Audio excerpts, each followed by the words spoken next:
But exotic options are just the sort of thing we like around here, and today's guest is the man behind one of these options I've been intrigued by for many years. His name is Clif, and he's the guy behind the WebBot project, a set of algorithms he's designed to crawl the internet for what's called predictive linguistics, which means interesting variations in the language which suggests what's going on in the collective unconscious that oftentimes results in a forecast of possible predictions. He also offers financial forecasts based off the WebBot data, which are purchasable at his website, halfpasthuman.com. Obviously, something like this isn't an exact science, but it's gotten a lot of attention when it's right, which is usually more often than not. And I, for one, can't wait to smell what the WebBot is cooking these days. Joining me for the first time, Clif, hi. Welcome to the appropriately named Higher Side Chats. Thank you very much. It's going to be fun, I'm sure. Yeah, man, it is a real pleasure. I do enjoy these WebBot predictions. I know you've been doing this for quite some time. I'm sure a decent amount of listeners here are familiar with your work, but in the interest of leaving no man behind, outside of what I mentioned in the intro there, how do you typically explain the WebBot and its mechanisms to people who might not be too familiar? It depends on if I approach it from a technical viewpoint or from the woo-woo viewpoint, because from the woo-woo side, basically what I say is that all humans are psychic. Most humans don't know they're psychic, but that psychic intuition pinging, so to speak, from universe has to come out, and so they leak it out in their language, whether they're aware of that or not, by which words they choose to use in specific instances, and I wrote software that goes on out and scoops all those up and tries to make sense of it all. Right on. Yeah, I like the woo-woo side of that explanation. I think there's something to that psychic ability. And yeah, a lot of people don't understand it or even know they have it, but we get deja vu, we get intuitions, and this is kind of a amalgamation of everybody's, right? I mean, at least the people on the internet.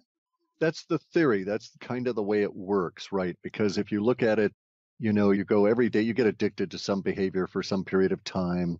And so you get used to going to a particular gardening forum and discussing your petunias versus how, your azaleas and your zinnias. And then for whatever reason, all of a sudden you start talking about something else that's out of that context's usual associations for you. And that, in my opinion, is when one of these psychic impulses is trying to leak out. And so, for whatever reason, you suddenly start discussing how the zinnias are as blue as the logo on a particular maritime company you happen to be aware of. And I'm pulling this example just, it's entirely fictitious. But then 2 or 3 or 4 days later, you see that there's been a major incident involving one of that maritime company's assets, either a ship or a oil platform or something. And basically what was happening in those circumstances were that you were close enough to that actual event that the emotional repercussions of it all ripple through time, so to speak, and because of the way consciousness works, and your consciousness was trying to warn you, the only way it could, and so it leaked it out through what we call psychic impression. And it did so, changing your language, thinking you were smart enough to notice that. Yeah, man, I'm totally open to those possibilities. And you do have a real long history with this. Can you tell us about maybe some of the greatest hits to give people an idea of the validity or the accuracy? Oh, sure. There have been, the very first prediction I put out was stated that there was going to be, it was when I was using my lexicon and tuning it up, so I didn't have a lot of words defined. And so I was somewhat limited by what I could forecast at that stage. But I said there was going to be a military accident and it was going to cause this kind of problems and change life forever. And it would happen within the next 85 days. And the odds favored it happening within the first week or so of that 85 days. And my math was reversed on that part, okay, because in the last week of that 85 days it happened, and that was the attack on the Twin Towers in 2001. And so I published this out in July of that year. And then I got another hit, really good one, shortly thereafter with the power outage in 2003. And then Costa Concordia was a really good one. About 5 months before that boat went off course, I wrote the thing up as Blondes on Boats Causing Problems.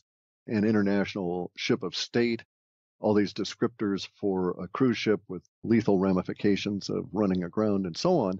And it was difficult actually to determine at the time whether I was looking at data describing an actual ship or the ship of state running into a bunch of issues because there were some conferences going on in Europe at the time. But it turned out that the Costa Concordia had the top 11 decks were named after the original EU countries. And it was actually run off course by the captain theoretically being distracted by this blonde passenger on the bridge, and he took her way off course to go look at this island and ran the boat aground and killed a bunch of people. And so we had that one out 5 months before. I've been able recently to tune it to where I can really predict what's going to happen with the cryptocurrencies. So I've been able to predict the rise and fall of Bitcoin with a pretty astonishing accuracy, especially over these last year and a half. It's an ongoing work in progress that is affected basically by the level of emotional excitement or agitation in the population as a whole. So these are obviously very fruitful times for me. Right. And man, it does seem like even when it doesn't predict a future outcome per se, it's definitely a good barometer for where the people's minds are at, what people are talking about. And maybe let's dive into where we are with this now. Since the economy does seem to be such a big part of the WebBot's predictions and also a big part of our lives, what are you seeing in the data in that regard? It doesn't look like smooth sailing ahead, does it? No, we're at one of those giant inflection points that occur sporadically through history that the chartists and the cycle forecasters in the Wall Street world use as benchmarks, so to speak, for like historical patterns. So you can say that we're in one of those periods of times that emotionally will resemble the French Revolution, which was the culmination actually of the economic impact of the Industrial Revolution disturbing the serf world that had existed prior to that and causing vast shortages as it was combined with the climate chaos and the loss of the wheat crops in Germany and throughout Northern Europe. And it ended up causing the French Revolution. And we're at one of those kind of times. Now, the French Revolution has to be kept in context because it was not alone. There was a period of revolutions that occurred, the Industrial Revolution, and then also the revolution within the colonies here in North America. There was revolutions at various levels throughout South America over the next couple of years. So it was one of those periods, and we're at that level of emotional intensity now. And what's leading it all off is the degradation of the financial system, the actual breakdown of the system that's based on what we call fiat or digital currencies that are issued by sovereign states and managed by small groups of people. Yeah, I mean, these are troubled times. The tension is palpable, no doubt. And I do know the Federal Reserve's Rockefeller Rothschild fractional reserve debt-based system of rule can't last forever, but they do keep managing to kick the can down the road despite the conspiracy world constantly crying wolf about collapse. How do we know this is more serious than the usual collapse paranoia we've heard from the conspiracy world for decades, really? Well, see, there's the thing. Collapse has been ongoing for decades. And we've been I think it's been 30 years that we've been progressing downward toward 0% interest rates. If you want to wrap your head around what that means, it means the very end of the welfare state. It means the very end of any kind of free money from any government agency. It means the end of the food stamp program. And why? Well, because there's no there's no debt-based gain to support those. So, for instance, the food stamp program has been paid for many, many, many decades by dipping in basically to Social Security funds and the vigorish that they were able to earn off of having some money in there.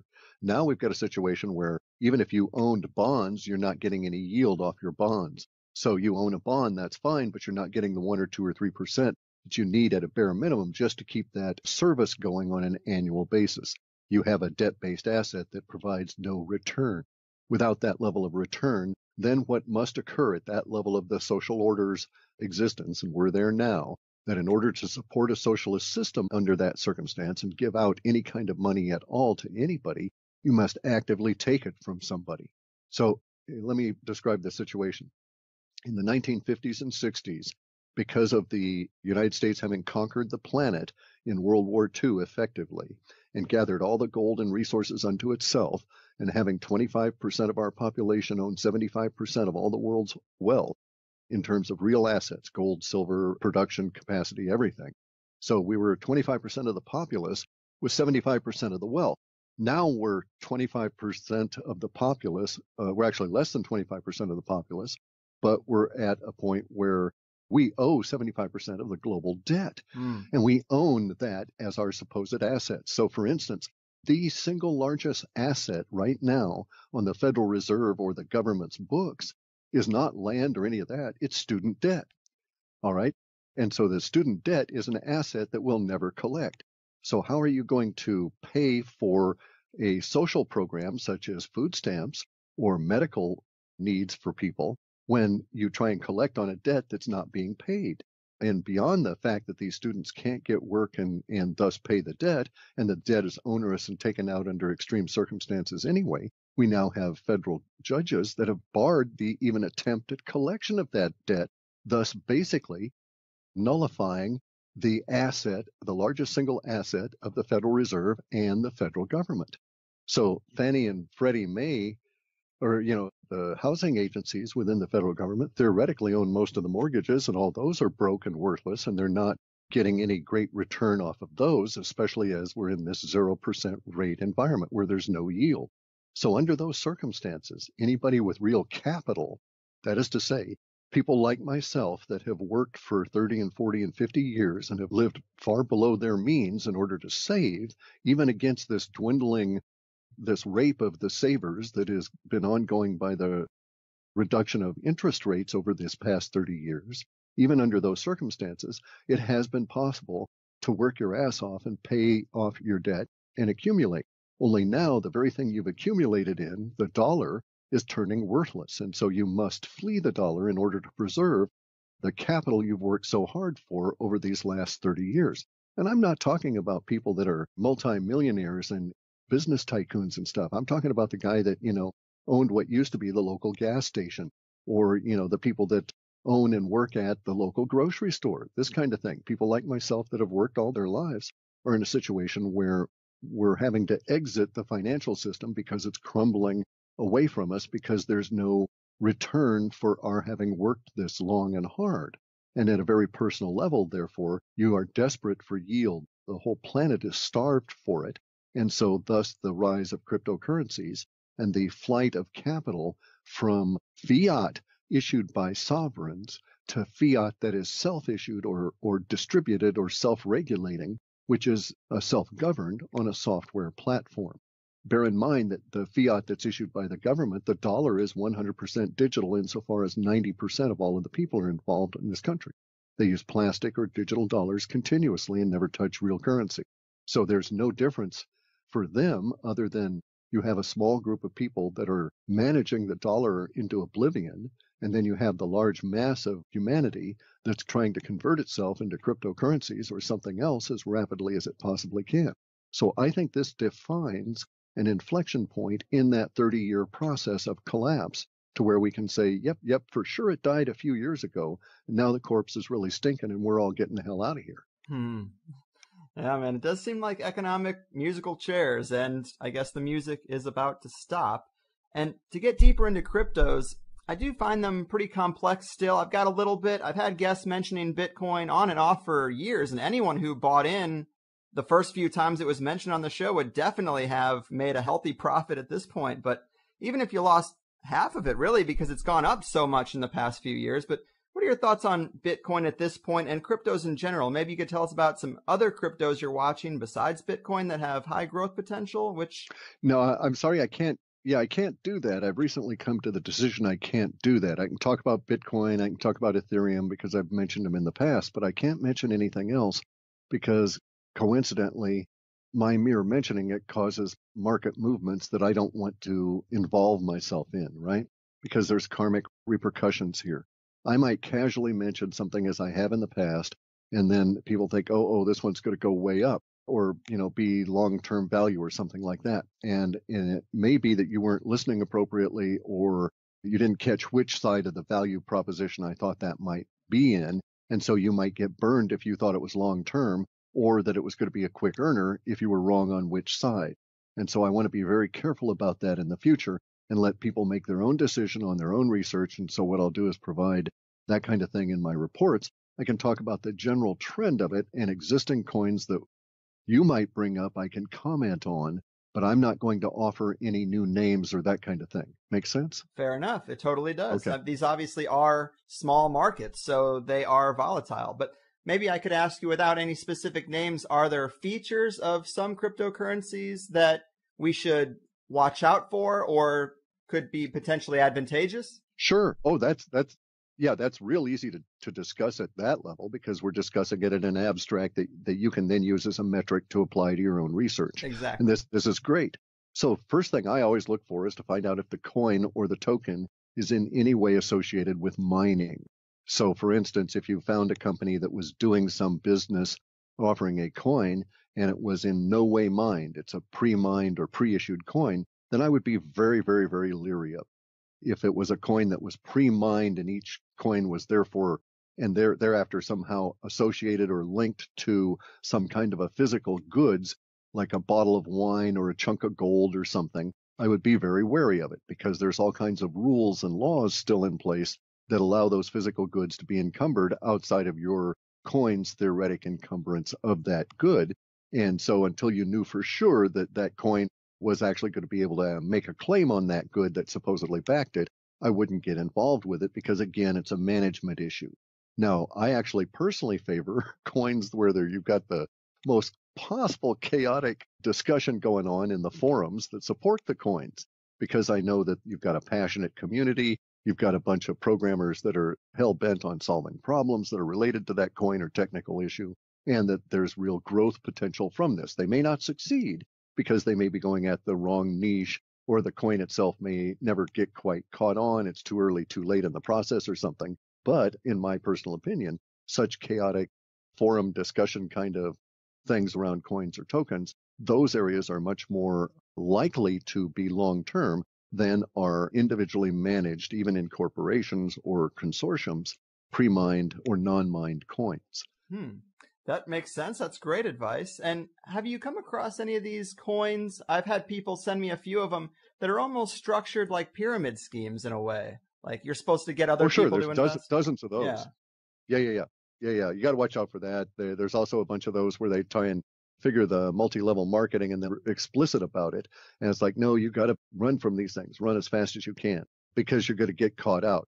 There's this rule I had pre-internet, okay? And the rule was always good for me, and it was always it proved itself exact all the time. Pyramid schemes have been around ever since the pyramids, and so they came up in the 70s. There was no internet, so they had to spread by word of mouth or phone or something like this. And so my rule was, by the time I've heard of it, it's about ready to collapse. So sure enough, anytime any of my friends called me up and said, hey, we want you to join this, and it was a pyramid scheme, I would tell them, run, get out as quick as you can. It's about ready to fall around your ears. So if you were to send me such a thing, I would assume that by the time it reached me, that it's very near its peak and it's about ready to fail on its own.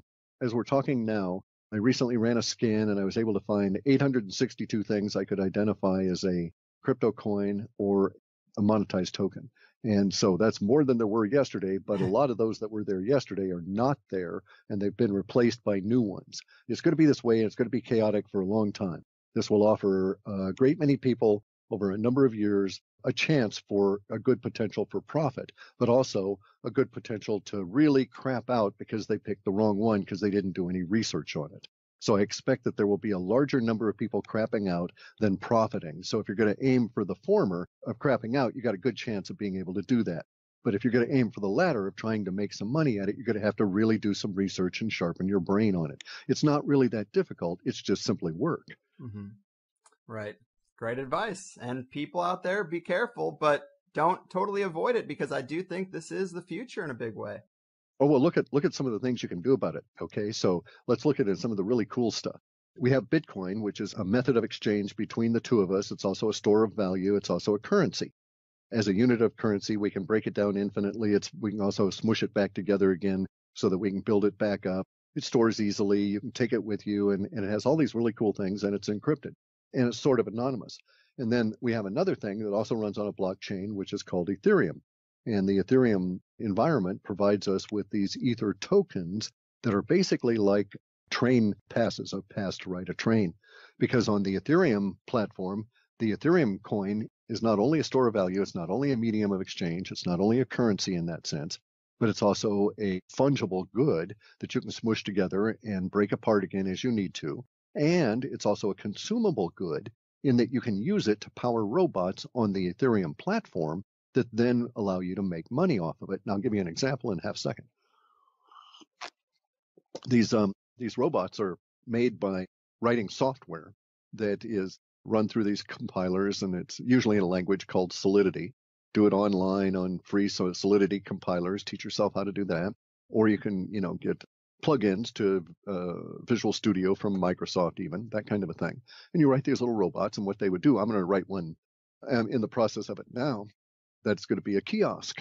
And what it's going to do is to take the information I do from my research, and it's going to put it into a format that I can put into these robots and release into this Ethereum platform. Now, bear in mind, my customers are going to interact with this kiosk from a web page. So they're not going to see any of this stuff behind the scenes.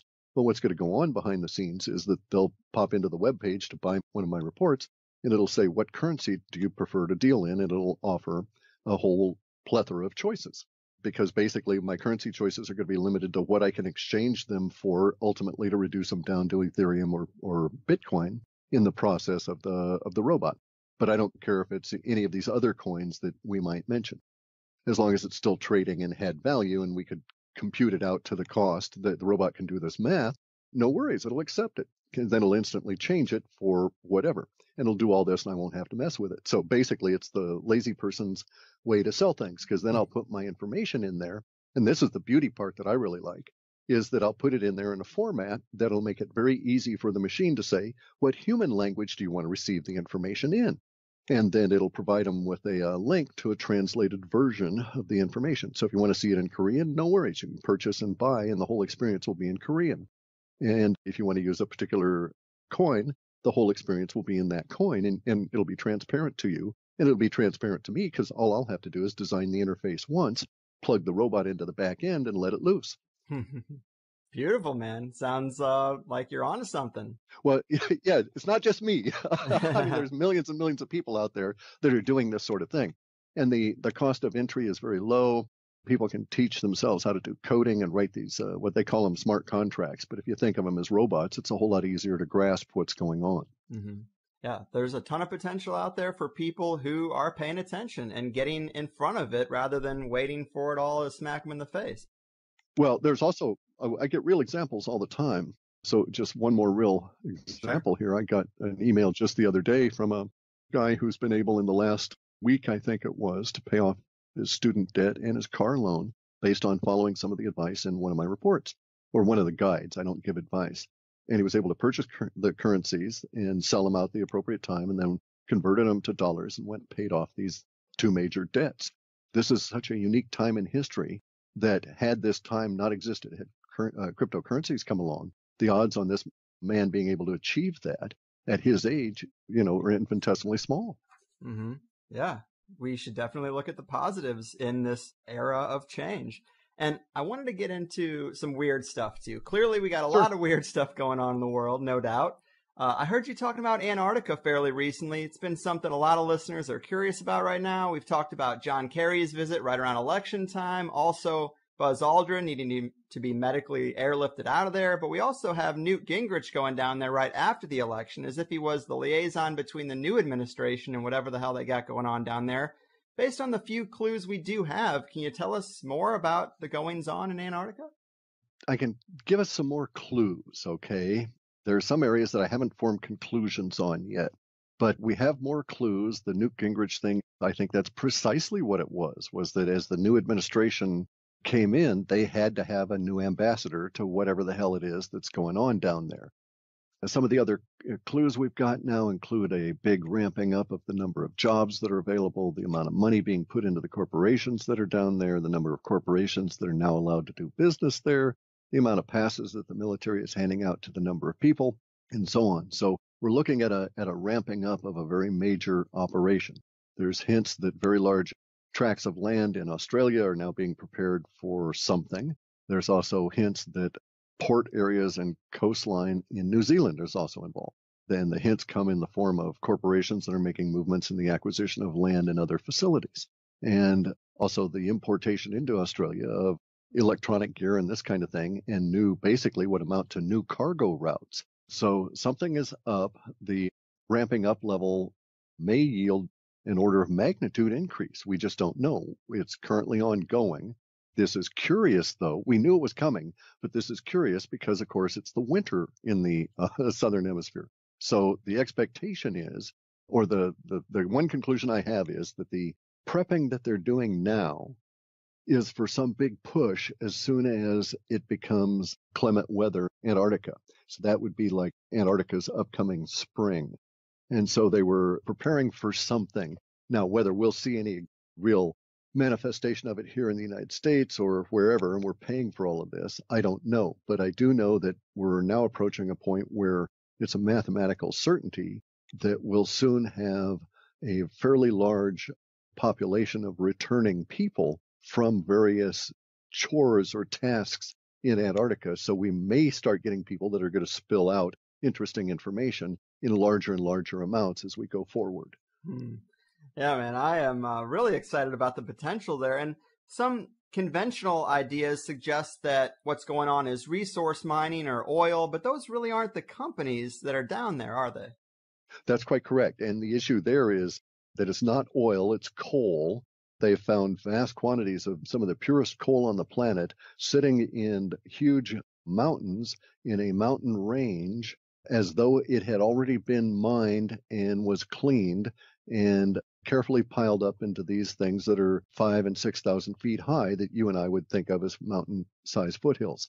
It's so clean that you can just literally truck on over there with your bulldozer or walk over by hand and pick up this coal, and it's no dust or anything. And so it just boggles the mind. And there's more coal there in one of these mountains, it is estimated, than is the energy requirements of the United States for 200 years.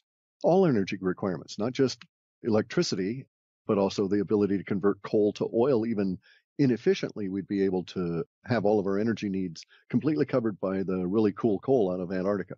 But that's not what's got them all excited, because as you note, it's much more high-tech companies that are down there and not people that are going to be buying a lot of Caterpillars.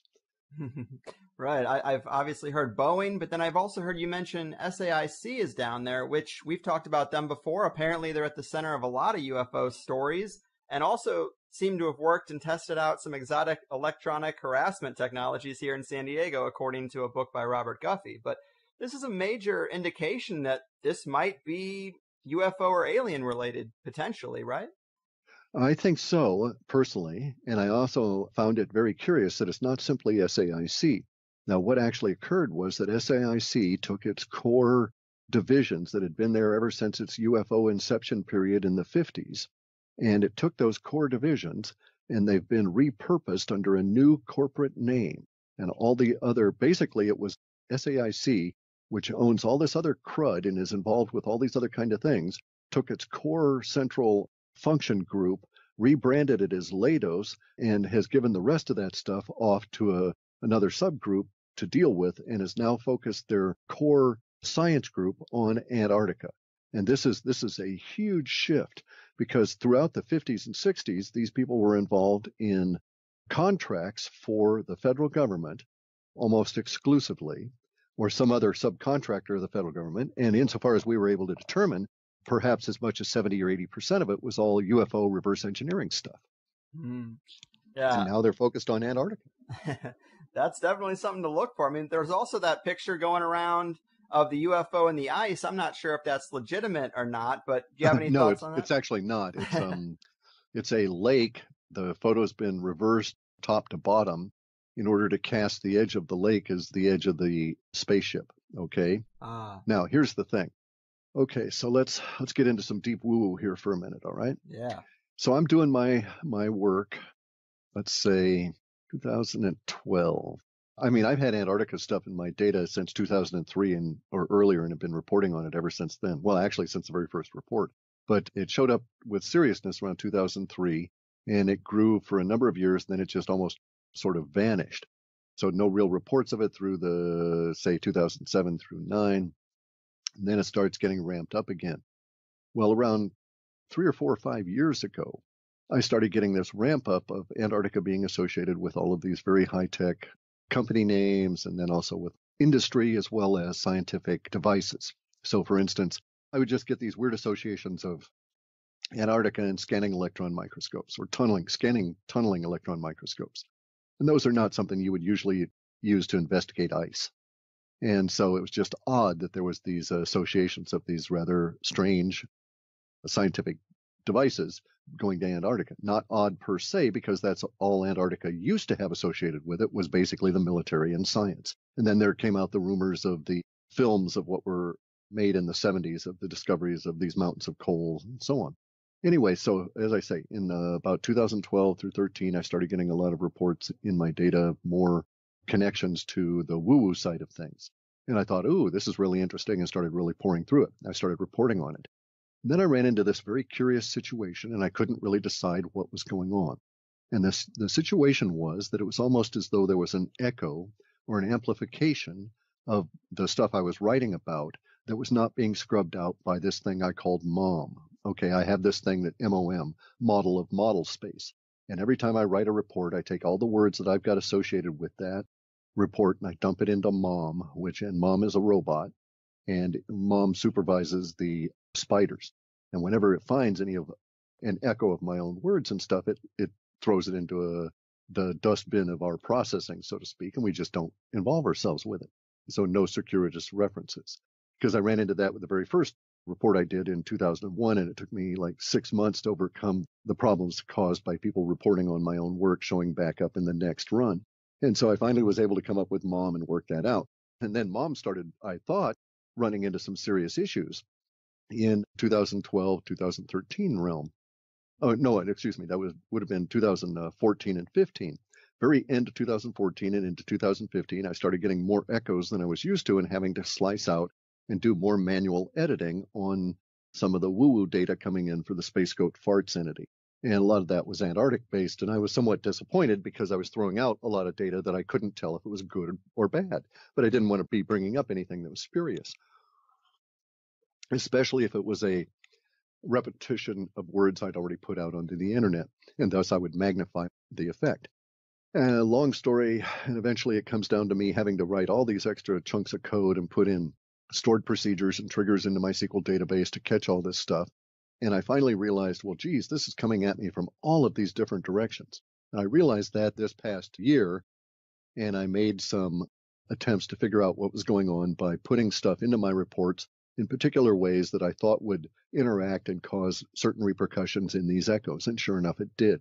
And lo and behold, I was able to source the echoes, and it turns out to be this marketing group behind this individual by the name of Corey Good. And what they were doing was, and causing the problems for me, was they were reading my reports and echoing the words back out into their own audience and into their own marketing stuff. And it was showing up in context that I was not prepared to see my stuff show up in. And so I didn't have filters already prepared for it, right? And so MOM was not able to catch it. Some of it was coming through and causing these amplification of certain emotional things that were all out of whack with everything else that was coming through. And so I saw it building, and then I started, okay, this is interesting. Now what I needed to do was, as I say, perform that experiment. And I ended up tracking it down to this Corey Good guy as the front end of this big giant marketing campaign. So if I know, for instance, that a particular theme in woo-woo is going to be used for a movie, I preload MOM with that to screen out all the PR crap that's going to be coming out about that film. And so if we had, for instance, alien giant mushrooms in a film coming, well, I preload MOM to screen out any of our data that was related to alien giant mushrooms over this period of time, because very likely it's part of this. But if it showed up 2 years later, it might be your mind trying to get you to think about this old idea you had in order to get new information out. So we've got to be careful about that. Sort of makes sense? Yeah, it definitely does. Anyway, it was a pain. It was a royal pain and all kinds of stuff. And I've got to retune the lexicon, which brings us back to the Antarctica stuff, right? Because I've got tons of it. I'm reluctant to release any of it anymore because these bozos are out there causing me problems with amplification around this subject specifically. And I was able to amplify them up by putting in stuff in the reports, and then 1 month after the next, accurate data. I mean, data that showed up in my processing. I'd already tumbled to the fact that something was going on. I didn't know who it was. But so I put in 3 separate memes with specific wording that caused certain things to occur, and I now know what's going on. But now it means I've got to go back and basically make all these filters permanent, go and change all these state variables and temporal variables to account for this for the long term, because we're in this big brouhaha as their giant marketing scheme comes unraveled. And the repercussions are going to go on for years. And I'm like really irritated. I mean, I'm sorry, I don't mean to vent, but it caused me a whole lot of work at a time I didn't need it. Oh, I get it. I mean, personally, I've always liked the idea of a hollow earth or beings below the surface. And because I always say that, a lot of people have been pointing me to Corey Goode and David Wilcock because of the super sensational tales they've been talking about, which do tie in to the hollow earth. But I find it to be a bit too sensational, which some people might think that's a catch-22 based on some of my previous guests, but I still do. And I mean, you have made a pretty big splash being very vocal about thinking the same thing, which I'm right there with you. Well, I was driven to it because I don't pop my head up and pay attention to what's going on in the woo-woo community at a personality level. I just don't have the time. So it took me a while to tumble to these guys, and I didn't realize they'd been out operating at this confidence game for over a year. And no wonder I'd had problems for over a year, because you wouldn't believe where I was getting this stuff from. Gardening forums and, I mean, even deep military stuff anyway, even on the dark web, this stuff was showing up. And it was because no one was calling bullshit on it that it was becoming amplified to the point where people had contacted it for the first time and they couldn't find anybody seriously debunking it anywhere. And so they assumed no one could debunk it, ergo it's actually solid, as opposed to it just being, I think, a marketing effort where they attempted to squash people saying, hey, this is full of crap. Mm-hmm. Yeah, man. And I guess since we're kind of on that subject, let's talk about our place in the universe a bit, because you do describe the sun and moon and space all pretty differently than it's presented to us in school and in the mainstream, which isn't surprising. We've had a lot of guests break down many different ideas, but can you talk to us about your model a bit, where you see the sharpest breaks from the traditional teachings when it comes to our composition here? Sure. A lot of my stuff comes from some work that was done by a bunch of Hindu mathematicians in the early 1900s, say late 1880s through 1940s or so. And they discovered by thinking and performing some thought experiments as well as some physical experiments that we can all perform ourselves, that we don't have a heliocentric solar system. So our solar system, for instance, we're not orbiting, nor has the Earth ever orbited around the middle of the sun. Okay, we don't orbit, it's ecliptic, nor does any planet.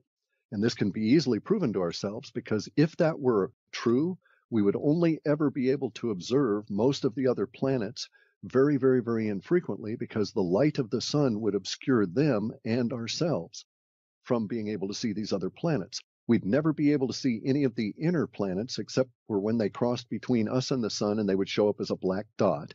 We would only be able to see those outer planets that happen to be directly behind us in a cone that's approximately 18 degrees wide, that it would basically be the area that would be shielded by the light from the sun if we in fact orbited around the helios, around its ecliptic.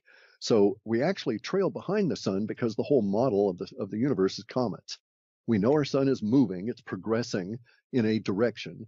We don't have any idea of the direction it's going, north, south, east, west. It's all meaningless in space, but whatever direction it's going, it's moving like at over 7,000 kilometers a second. And it's burrowing through whatever it is out there. And whatever it is out there is not vacuum, because as the sun progresses through it, the sun is reacting to material that is coming in around the sun that we perceive and can sample as these basically ionized gases at different densities and different complexities. Our sun is not a giant nuclear reactor that's going to go on forever, fueled by internal nuclear compression based on the compression of hydrogen. In fact, it probably has zero to very little hydrogen in it at all. It's primarily composed of ferrite, gold, silver, and copper. And the ferrite is the largest amount of it. It's probably about 3,000 degrees Kelvin. So the surface of the sun itself is very cold. So when we get a sunspot, what we're actually doing is looking through the plasma at the cold iron underneath, the black ferrite surface underneath. And the plasma is caused by this iron being shoved through these ionized gases, very much the way you would have a tungsten tip in an ionized gas in a TIG welder, causing this arcing in the plasma. And that's what's going on around the sun, is this plasma. And the plasma is actually currently retreating, condensing for reasons we don't know, down from about 8,000 degrees Fahrenheit, I think, to about 5,000 degrees Fahrenheit in terms of its temperature, leading us into an ice age period. This contraction of that envelope is about 125,000 years since the last time it happened, which is about 25,000 years overdue insofar as the thinking of the people who study this. In coincident with that, we have the two largest planets in our solar system, Jupiter and Saturn, in alignment relative to our own path in the solar system. Now, we're all trailing behind the sun like debris in a cometary field being drugged behind it. And this is what accounts for the retrograde motion of the planets. No planet would ever appear to be retrograde to us ever under any circumstances if we were orbiting the ecliptic of the sun. If we orbited the equator of the sun, no planet would ever show up in any way, shape, or form as retrograde. And the fact that we can see all planets continuously means we don't orbit the middle of the sun, whether we're back behind the sun being drugged behind it. And so this is why we get retrograde motion. As the Mercury, for instance, spirals behind the sun, it sometimes appears to be going backward from our viewpoint. But if we were to transpose that into a two-dimensional image, it would look like a zigzag. And so you see these zigzag Mercury eclipses or Venus eclipses of the sun. And that's actually the spiral being captured in a two-dimensional form by the cameras we've got looking at it, which prove that we're all being drugged behind the sun as cometary debris. We know that the solar system itself has some kind of a shell around it that's composed of something that is gaseous, so to speak, but has enough radiation and energy in it to prevent our explorer ships from ever leaving our solar system. So they're kind of like trapped in the cell walls of our solar system. We also know that the only vacuum that exists is directly behind the sun. And the further you get out away from directly behind the sun, the more you encounter the stuff that is in the space between stars. And we also know that our orbit, our position behind the sun, we're falling further behind that, ever so slightly behind the sun, because the Earth itself is growing larger. It's growing larger because more energy is coming around the sun, coming through that plasma unaltered in the form of gamma rays and other cosmic radiation we can't identify. And it's getting caught by the plasma core that's in the middle of our Earth, which is making more material, more hydrogen, oxygen, oil, zinc, tungsten, etc., and pushing the Earth further apart in the plates as it makes more stuff deep in the middle of the planet. It's got to go somewhere. And so in addition to the Earth getting larger, the effect of Jupiter and Saturn are also on a 402-year cycle that out to 425 years, and it's causing a mini ice age on its own, and all this stuff is combining right at this moment. And we sit here and talk about cryptocurrencies. Fair enough. Man, it is so interesting. I've seen computerized models of that composition, like this corkscrew spiral pattern following the sun through space. I am curious, though, if that is our structure, wouldn't we see greater differences in regard to celestial alignments or the constellations' precession? They seem pretty stable over thousands of years if megalithic site alignments are anything to be considered of any value in this area. We will see that, but bear in mind it's going to take much more than a single precessional cycle for us to see any deviation from that. So, for instance, it would take perhaps 200,000 or 300,000 years, maybe 10 precessional cycles, maybe 260,000 years to see even a 1% deviation caused by the position of the sun moving relative to some huge fixed star, North Star, et cetera, et cetera. I mean, it takes millions of years for us to shift from one pole star to the next, and it has occurred. Vega used to be the pole star. Right. So, now we're in Polaris. And so, in fact, we do know, though, that this has impacted humanity. How do we know this? Well, if one looks into certain aspects of archaeology, you can find that seafaring peoples, both on the Atlantic and into the southern oceans, and in the Pacific and into the southern oceans, specifically the southern oceans, noticed changes in the navigational stars and made note of these changes about 4,500 years ago. And it was over the course of about 800 or 900 years that change occurred. And it was necessary then. So they needed to have a degree of refinement that you and I don't need. Okay, these guys were in the South Pacific. Were trying to find islands where they were separated from other islands by death in the water, because if you didn't find it, you died. You can't live on the Pacific Ocean. It's a desert. And so you got to live on the little islands. And in order to find that island, you had to know where you were within a few feet. And so their navigational stars had to be really precise at a level that the pole star per se doesn't have to be, or any of the other ancillary stars. So most of us are not going to be aware of the continual nature of these changes that are going on. But the South Pacific Islanders, over the course of 800 years of sea songs that were their navigational way of transmitting that knowledge from generation to generation, noted how certain stars were changing the personalities that were given to those stars were noted in this change, and they followed them, and then they noted that they stabilized. Yeah, I mean, that is a great point. And of course, we are talking about a massive, massive scale. It's really hard to get your head around, but we should assume that all stars are moving in the same way ours is, right? Or not so? We should assume that they're all moving. Let's not say way, because it implies a direction, and we don't know that they're all moving in any way, in any fashion close to the directions of any other stars. But we think that that's sort of the case, because if you look at the Milky Way galaxy, all of the stars seem to be going in this big, circle, this big loop around what we think of as more or less the center of the galaxy, where there's a whole lot more stars that are moving a lot faster. Mm-hmm. Well, it does seem like spiral and rotation is some fundamental, basically, technology. If you wanted to get into the Nazi Bell and UFOs, it just seems like there's a force that is kind of left off the books in physics that has some interesting properties involving rotation, and it does seem to be kind of fundamental to our structure. So I see how we could be moving in that kind of a spiral pattern.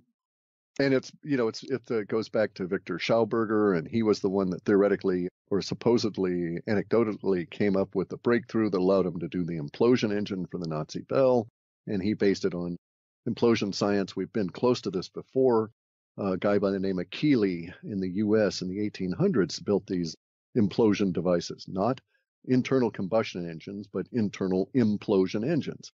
And he was running locomotives on them. They were so large, and they were basically, we wouldn't think of them as zero energy devices, but they were very low input for very large output devices. And they were non-polluting and so on. And of course, they were snatched up, and on his death, all of those were purchased except for a couple of the ones that were left out. I think some key elements were taken out of them, but and they disappeared into the bowels of the Smithsonian. But if you call them, they've never heard of the chap. Of course, we've heard that before. Right. Right. So is it your contention that the moon is the one body that is in an actual true orbit around something? No, I mean, we have stuff orbiting us behind the sun, certainly. What's interesting about the moon is that it's always self-correcting its orbit. Right. That's kind of what I was getting to. It is correct. It's always correcting its orbit. Whether it's doing it or it's being guided is open to question. Yeah, that's exactly what I was getting at. I mean, I've heard the moon is artificial. I've heard the moon is hollow. Hollow seems a little bit easier to quantify than artificial, but I'm not so sure. Do you think it's possibly more of an ancient, abandoned observation craft, or do you get any indication that it is still active? I guess this correction would indicate some kind of activity. Yeah, it's ancient. We know that the debris on the surface of the moon is older than anything in our solar system. The likelihood is that the moon was brought here. We know it's active. Some people on Earth probably know by whom and with what, but the rest of us are just left with stuff going back to the invention of the telescope and the notations that we've seen since the late 1700s or 1800s, early 1800s, of moon flashes and ships across the moon and all of this kind of thing. So we've been observing them for several hundred years. We know it's ongoing, but nobody in officialdom is willing to discuss it. But it's quite factual that the moon is hollow. I would argue that you really can't have anything that's going to be hollow as large as the moon without it also being artificial, even if it was partially hollowed out and then stuff put into it. However, this one appears to be quite observationally just crafted out of, some kind of sheet metal or something. And then it's just accumulated a lot of debris on the top of it ever since.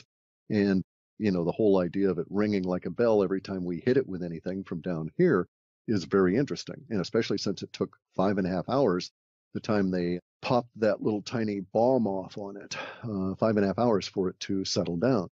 And there were also indications that just from the seismic activity that was going on, that you could almost map out an internal tetrahedral structure, which curiously looks a lot like the same kind of thing you see in Iapetus, one of the moons with the most strangest of what we can call orbit, because it is this weird swinging back and forth, looping over its own trail while still keeping up with the rest of the mass. And it's not even really an orbit. It's this sort of weird figure eight thing. So there's all kinds of strange stuff in our solar system. And see, this is why at its core, the woo-woo stuff is all accurate, okay? And at its core, maybe even a third of what Corey Goode mentioned is accurate, all right? But none of it he experienced. All of it he is replaying out of what he's been told to say is not his own experience. He's just built a narrative around stuff that is quite factual.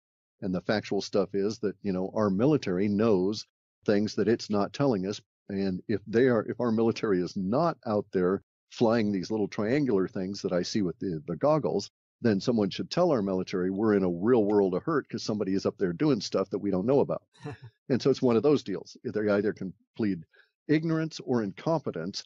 Let us please hope that they're going to plead ignorance and they really do know what's going on, or in fact are causing it, because there's so much activity going on. So a lot of this stuff is accurate. There's a secret space program. I see the thing, and no one talks about it, thus it's secret. And indeed, we may even have all these strange things like, giant cavernous rings that people used to inhabit out around the planets. All of that stuff may be quite accurate. But the way in which it was fed back caused me all kinds of problems. And the fact that they didn't acknowledge that they were spinning a narrative out of, the various flotsam and jetsam that litter the woo-woo world. Mm-hmm.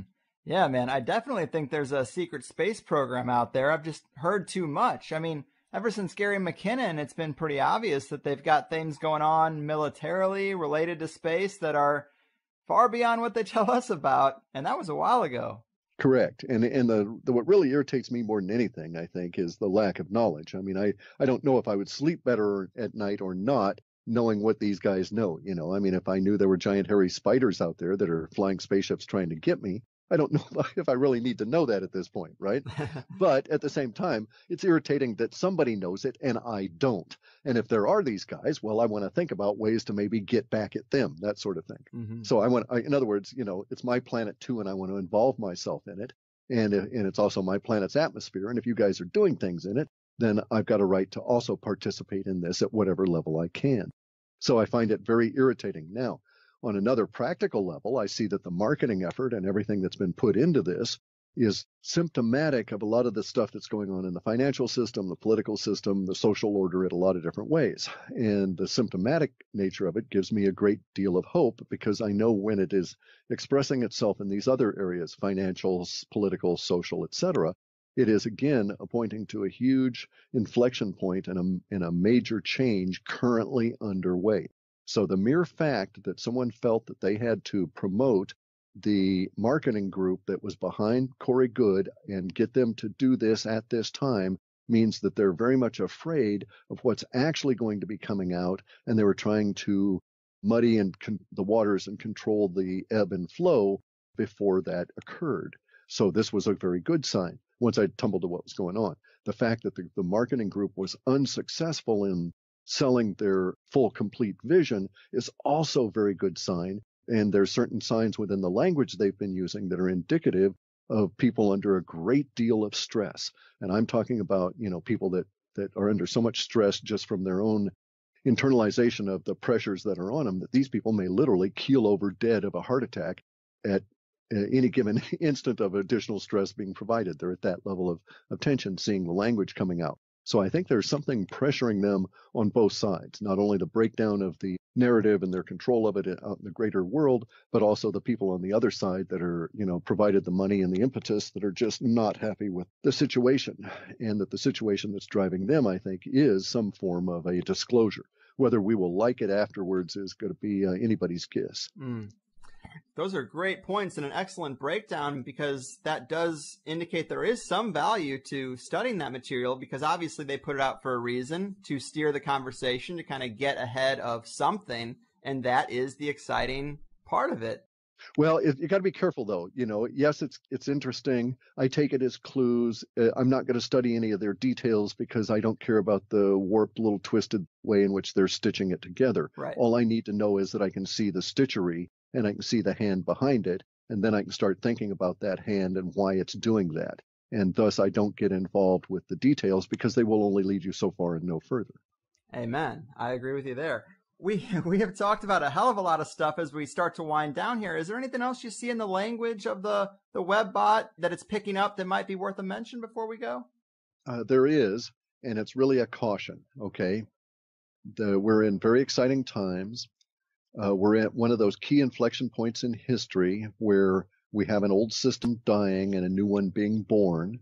As a result of that particular point in history, there will be an opportunity to create great fortunes because things will be in dynamic play as new industries are born and old ones die, and will they'll actually be allowed to die.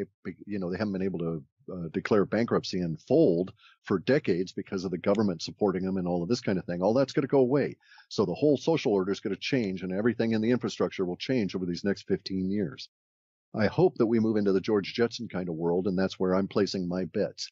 And people that are also thinking that may want to look into cryptocurrencies and so forth, but be advised that in this current state, there's great opportunity, but there's also great risk potential. So you've got to be smart about this and do your research and be adult. Don't blame anybody else for screwing up from this point on.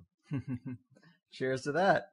Man, well, Cliff, I could bounce questions off you all day. I really enjoy your videos. I think the WebBot project is fascinating. I think your perspective on a lot of stuff is enlightening. Really glad I could get you here. Hopefully we can do it again in the future. Before we really go, remind the people where to follow up on what you're doing and where they can get the reports you put out or anything else you might want them to know. Sure. You can go to halfpasthuman.com and pick up our reports. I ran into a wrist injury earlier before summer, and so I'm only doing the crypto reports at the moment, trying to let that heal. And also that's where all the action is, and I couldn't do both and put a lot of effort into the crypto, which is required. I'll be doing that for at least the next few months as we enter into this period of time. So halfpasthuman.com and then on Clif High channel on YouTube. Boom. Right on. Well, thanks again, man. It has been a real pleasure. Keep doing what you do and take care out there. Okay. Thank you much. You got it. And boom goes the dynamite, people. Clif High. So glad I could finally get Clif on. I've been interested in his WebBot predictions for a long time. I think predictive linguistics is a really interesting concept. Nobody said it was going to be an exact science, but I think it is just another item to add to your basket of things worth considering. And I'm really glad we got to spend some solid time on Antarctica and get a little deeper on that than we've really been able to lately. I don't think he mentioned it here, but I've also heard Cliff say the areas that the Nazis supposedly claimed and called New Schwabenland, these areas are airbrushed out on Google Earth when you really get down into it, and that's pretty interesting. I'm also glad we got to talk about this spiral model of our solar system. I've seen that GIF going around a whole lot. And a part of me thinks that if you're going to go with an electric universe just a little bit different than normal kind of paradigm, that it does make sense that the sun would be moving along with everything else that seems to be moving rather than sitting put. But I still wonder about the way things line up from our perspective. Like, if all stars are in motion, the Milky Way is in motion, we got these stars moving in spiral patterns all along the X, Y, and Z axis of space. How could something like Karahunj, the Armenian Stonehenge, how could it have these ancient megalithic rocks with holes carved perfectly to align with Orion's belt on the Armenian New Year? How would Karahunj maintain its alignment? I don't know, but we do have to deal with the fact that it does. Maybe 8 to 12,000 years is nothing in star travel time, but it is almost half a wobble. That's not nothing. I don't know. I get lost going places I've been to twice before, and I'm supposed to figure out this kind of shit. It is fascinating, though, to hear alternative ideas on these kind of space things, and I thought Cliff broke it down really well. And there's a lot of things in his Rolodex that we didn't even get to. I would love to have him back. If you want him to come back, let's get him some good feedback so he does know you're listening. Let him know. Cliff does a lot of shows. The only way to separate which ones are worth your time and which ones aren't are the people who contact you and say, I heard you on X, Y, or Z, go back. So let's throw them in the rotation. I also mentioned Armenia, and I need to get another installment of that Graham Hancock tour video out. It's insane how long it's taken me. The next one even has the buried pyramid, but man, time just gets away from me month to month. That's how I try to figure out what I'm doing, is in these month-to-month chunks. And really, I just am like, okay, you got to keep up with emails and tech support, customer service for Plus people and for t-shirts. You got to put out 5 good shows. Don't eat like shit and do one extra thing. And it's always something else. Like, first we transitioned to a new top quality high-end forum. That took some time. And then I don't know. I think I did the Hot Ones challenge thing and edited that video. Then I did a series of guest spots and a couple of tinfoil hats. Then I did another video where I went on a Laurel Canyon tour with Mark Devlin, followed by a month where I did an extra show with the episode with Bruce Lipton. And I also just made a server move for all 3 websites, which is great because I'm saving a lot of money. But it also wasn't completely smooth. And if you're having problems with the THC iPhone app, by the way, try to refresh it or clear the cache or delete it and re-download it, whatever you can to reset it. Because the server move kind of disrupted the linkage for some people, if you know what I'm saying. It's a minor thing, but I've answered like 24 emails about it. And I think we are going to have the developer shore up some issues with the app soon when he gets some time. And that's a beautiful thing. And then I guess most recently I went to this Science of Consciousness conference, and I'm trying to put something together for you this weekend. I also typed up a lengthy description of my recent past life regression session and the scenes I was shown, and that's on the Wildcard forum if you have any interest in hearing about it. It was too long of a thing to talk about in the wrap-up of a podcast, but too short to record its own thing about. So I said, screw it, this is what a forum's for. And now I'm also in the process of redoing the basic THC website. I just can't help myself. I have to tinker. But I got some data that surprised me that like 70% of all the website visitors are on mobile, which makes sense. I mean, that's how I do most of the things I do. But now I'm redoing the website to make it look as sick as I can on a cell phone because I want to stay current. I don't want to have one of these outdated websites. Not a good look for a conspiracy show. So I'm redoing that website, and I think it looks pretty damn good already. The core of it does. Like, if you pull up the highersidechats.com in your mobile browser, you'll see a simple description of the show that I think is straight and to the point, and then you see a link for Plus and a player that fits right on your screen. And it plays the last 10 episodes in slides, so unless you're really, really far behind, everything you need is going to be right there. And if you just subscribe to the feed on some podcast app, then you never go to the site, and I get that. But I think this is a real upgrade in terms of looking slick and modern. I'm going to flesh out the rest, and then next month I'm getting married, and then Armenia Video Chapters 2 and 3. We're just going to knock it out. Come on. But Jesus, this really got away from me here. But I do like to touch base with you guys sometimes just about what I try to do to keep the ship on course. I got nobody to talk to about this. I have no coworkers. But it also is just a decent list of the extra things if you've missed any of them. The Mark Devlin tour was pretty cool. The Hot Ones video was torture. But what can I say? Clif, hi. He knows a lot about a lot, and it was a real pleasure. As any regular listener knows, we do that. Subscribe to hear the extra hour model, $5 a month, 5 shows a month, plus occasional extra stuff, and lifetime access to the forums. A nice and simple model that doesn't really rely on AdSense or Patreon, but is a little more under my control, which I think is a godsend in these troubling times. In the Plus show today, we talked about the Mandela effect and the prospect of CERN and deep state time memory manipulation projects in action, quantum computers, the likelihood of exposing those cannibalistic, blood-siphoning, child-abusing aspects of the elite, and the possibility of using any and all types of disclosure to keep those last few cards off the table. It seems like we could be getting into an era of very interesting cat and mouse with some of these things we've been speculating about for a long time, but we also talked about the 4 categories of alien races out there, and Clif's thoughts on Martin Armstrong and his Socrates program's economic models compared to his own. Both are predicting a steady and consistent decline in the Western world, so we'll see.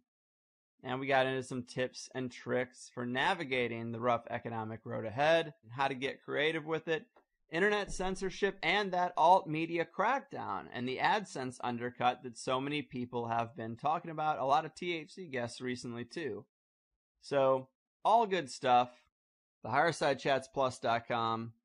As for what's coming down the pike, whatever, I think it's a month of pretty heavy woo, as Clif would say. Not all woo. but we are going back into the hard woo territory for a lot of the month of June. So be ready, and I'll see you then, friends. I've got to wrap this thing up. Holy hell. Bitcoin, by the way, I just saw it hit 3,000 a coin. Can't believe that, but I am really, really loving it. All right, I've done my part. Your move, psychic leakers, Antarctic secret keepers, and architects of the coming economic collapse. Your fucking move. They built a little empire out of some crazy garbage called the blood of the exploited working class. But they've overcome their shyness. Now we're calling them your highness. And the world screams, save me, THC. They destroyed the bonds of friendship and respect between the only people left who'd even look them in the eye. Now they laugh and make a fortune off the same ones that they tortured. And the world screams, save me, THC. Let's look for Jesus, some will say. But Mr. Jesus is so far away. Now you're the only one who can tell me if it's true. The Bilderbergs and Argents too. They built a little empire out of some crazy garbage called the blood of the explosion.